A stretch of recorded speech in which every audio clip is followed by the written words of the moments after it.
SuperFood in-flight service really started in 2014.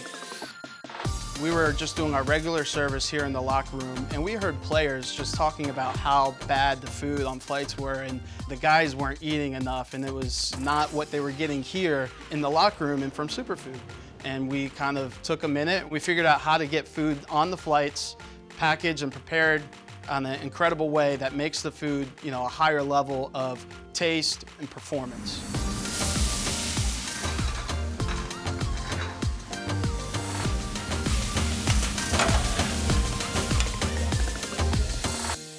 One of the fun challenges of feeding a professional sports team is taking food to go. The planes used to be an afterthought. Post-game meals were what they were. If you talk to Alan May, it was warm beer and cold pizza back when he played. So nowadays, they really focus on that post-game meal as the first bit of recovery. So you want simple carbohydrates, lean proteins. So the carbohydrates, that's really what starts the recovery process first. And then the proteins there is a building block to help heal their muscles and give them what they need to recover. The plane presents a unique challenge because it has such a reputation for bad food. When you get up in the air, the lack of humidity plus the pressure in the cabin just destroys your olfactory senses, which is like 75 to 80% of your receptors for enjoyment of food.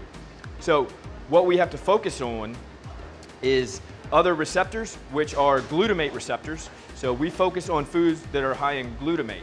It occurs in vegetables like asparagus, green beans. It occurs in mushrooms. And the reason we want to use these is because you can get that full flavor up in the air and that full satisfaction because it's not relying on your olfactory senses. One of our other strategies is to add Parmesan and roasted garlic to the mashed potatoes because both of those are higher in glutamate, so the mashed potato is going to naturally have a better flavor that will translate in the air.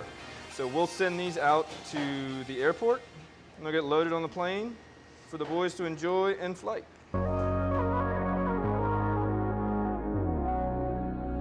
They don't fly like us.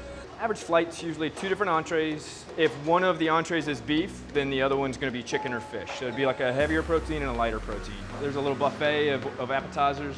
They help themselves to some shrimp skewers and smoothies, chicken wings, peanut butter and jelly sandwiches. They love PB&Js.